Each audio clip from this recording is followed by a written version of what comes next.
عدالتی پروسیس کے ذریعے بغیر کسی ڈیل کے. تو یہ بات کہنا کہ پریشر ہے یا ہم ضمانت کو کی منسوخی کی طرف نہیں جائیں گے, اس کے اوپر کوئی اعتراض نہیں کریں گے, یہ محض ایک دھوکہ, ایک چھلاوا ہے, اس میں کوئی حقیقت نہیں ہے. پورا نظام, اس کی بقا اسی میں ہے کہ عمران خان مزید جیل کے اندر ہے.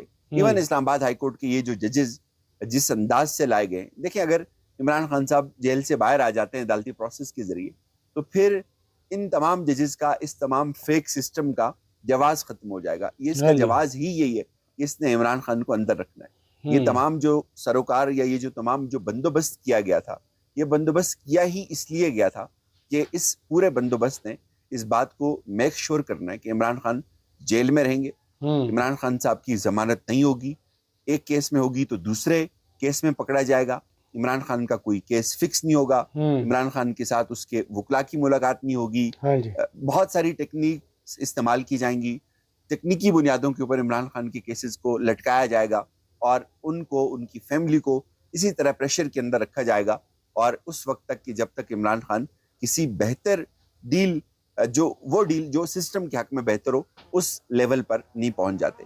تو مجھے نہیں لگتا کہ یہ جو پریشر ہے یا یہ جو بات کی جا رہی ہے کہ 11 کو عمران خان باہر آ جائیں گے یا آرمی چیف کے اوپر دباؤ ہے اس بات کا, اس بات میں مجھے اتنی صداقت نظر نہیں آتی. ضرور دباؤ ہوگا, لیکن اب جو ٹاؤٹ ہیں ان کے, وہ بتا رہے ہیں کہ بھائی اب تو سب کچھ بہت عروج پہ ہے, اب قوم کا مورال بہت عروج پہ ہے, اب وہ پہلے والی خلیج نہیں ہے, تو اب جی جنگ ہم نے جیت لی ہے, مقبولیت کے بغیر جیت لی ہے, اب اتنا اس کی کوئی ضرورت نہیں ہے. لیکن ایک چیز جو اپنی جگہ پر موجود ہے وہ یہ ہے کہ عمران خان اب بھی سسٹم سے زیادہ طاقتور ہے. وہ یہ ہے کہ عمران خان اب بھی ڈیل کا سوچ بھی نہیں رہا.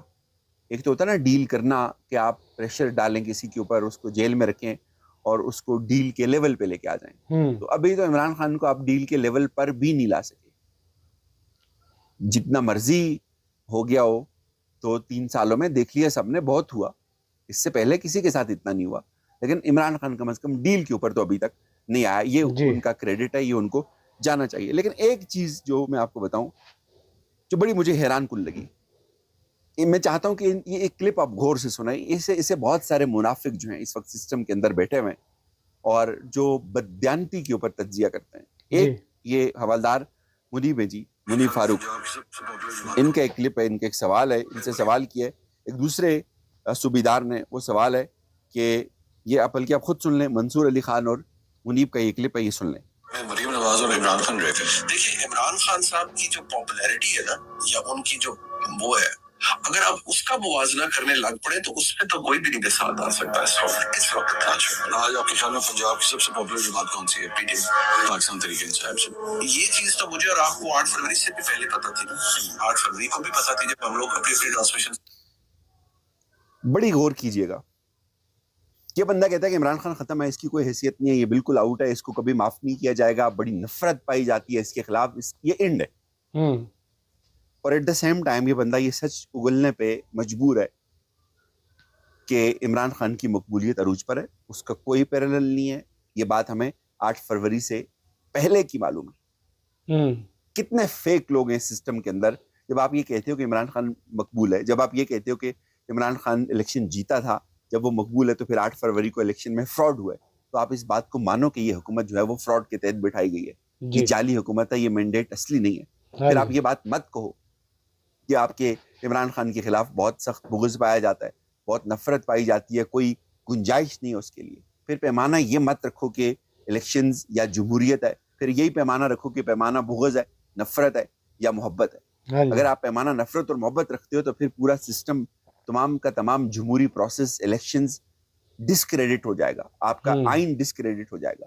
آپ بے شرم, ایسے بے شرم ہو, آپ کہتے ہو کہ آپ لا کے اسٹوڈنٹ بھی ہو, اور آپ کہتے ہو کہ نہیں, پیمانہ جو ہے وہ مقبولیت نہیں ہے, پیمانہ جو ہے وہ جو محبت ہے یا نفرت ہے.